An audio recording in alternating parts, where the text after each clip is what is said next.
দর্শক, চলছে ব্লাড বিনামূল্যে রক্তদান কর্মসূচি।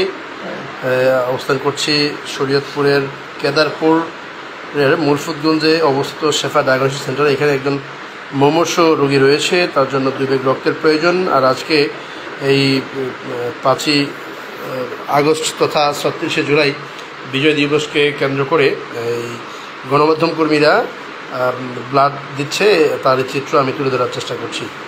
উনি গ্লোবাল নেশনের নড়িয়া উপজেলা প্রতিনিধি, তার সাথে কথা বলবো। তিনি এখন মোটামুটি ব্লাড দেওয়া শেষ হয়েছে এবং তিনি কথা বলবেন এমন একটি বিষয় তিনি আমাকে জানিয়েছেন। জি, কি কেন রক্ত দিলেন এবং কি আশায় একটি বিষয় জানাতেন? আসসালামু আলাইকুম রহমতুল্লাহ। আমি একজন গণমাধ্যম কর্মী।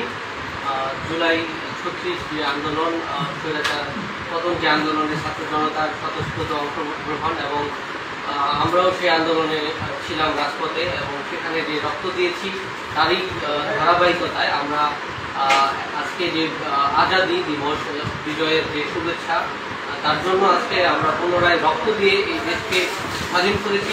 সেই উপলক্ষে আজকে আবার রক্ত দিয়ে মানুষকে সেবা করার জন্য আজকে রক্তদান করা। রক্তদান এমন একটা পেশা, যা আল্লাহ রাব্বুল আলামিনের একটা নিয়ামত।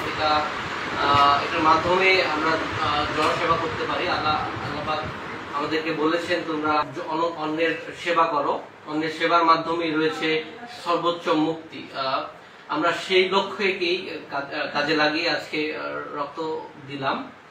ইনশাল্লাহ ভবিষ্যতেও রক্ত দিব। ইনশাল্লাহ দেশের প্রয়োজনে, জাতির প্রয়োজনে আমরা রক্ত দিব। আপনাদেরকে অসংখ্য ধন্যবাদ। আপনি একটু আগে ব্লাড দিয়েছেন। আসলে আজকে যেহেতু 36শে জুলাই তথা 5ই আগস্ট, 24-এর 5ই আগস্টে এদিনে একজন সরকার যিনি দেশ থেকে পালিয়ে গিয়েছিল, আর সেই বিষয়টি নিয়ে আজকে সারা দেশে কিন্তু আনন্দ হচ্ছে।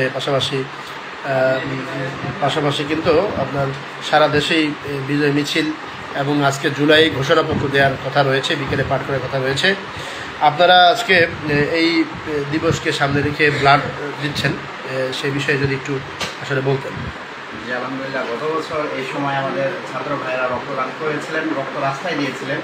তো সেই একই রক্ত আমরা আজকে আমাদের যারা অসুস্থ রোগী আছেন তাদেরকে দিয়ে এই জনসেবাটা আমরা চালিয়ে যাচ্ছি ইনশাআল্লাহ। এবং আমাদের যে ভাইয়েরা গত বছর রাস্তায় আন্দোলন করেছিলেন, রক্ত দিয়েছিলেন, রক্ত ঝরিয়েছিলেন, তার প্রত্যেকেই প্রস্তুত আজকে এরকম একটা সময়, এরকম একটা দিনে মানুষের পাশে দাঁড়ানোর জন্য, মানুষকে সহযোগিতা করার জন্য। আমরা গত বছর আন্দোলন করেছিলাম মূলত মানুষের পক্ষে থাকার জন্য, ন্যায়ের পক্ষে থাকার জন্য, অন্যায়ের বিরুদ্ধে থাকার জন্য।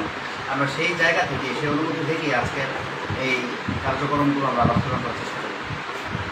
জি, ধন্যবাদ। দর্শক, যিনি একটু আগে ব্লাড দিয়েছেন এমন একজনের কথা আমি শুনলাম, শুনছিলেন। তবে রক্ত দান করুন, রাস্তায় ঢেলে নয়, এমন একটি প্রবাদ রয়েছে। মানুষ কিন্তু রোড অ্যাক্সিডেন্ট করে অনেক সময় বেপরোয়া গাড়ি চালানোর কারণে রাস্তায় কিন্তু তাদের রক্তগুলো ঝরে যায়, যেটা মানুষের কোনো কাজে আসে না। আজকে এমন একটি সেই ঘটনাকে উপেক্ষা করে তারা কিন্তু শরীরের রক্ত একজন মুমূর্ষু রোগীকে দেওয়ার জন্য এসছে। যারা এই আন্তরিকতার সহিত এই কাজগুলো করছে তাদেরকে জানাচ্ছি আজকে লাইভ প্রোগ্রাম থেকে শুভেচ্ছা অভিনন্দন, এবং দেশ ও প্রবাস থেকে যারা দেখছেন তাদেরকেও জানাচ্ছি শুভেচ্ছা অভিনন্দন।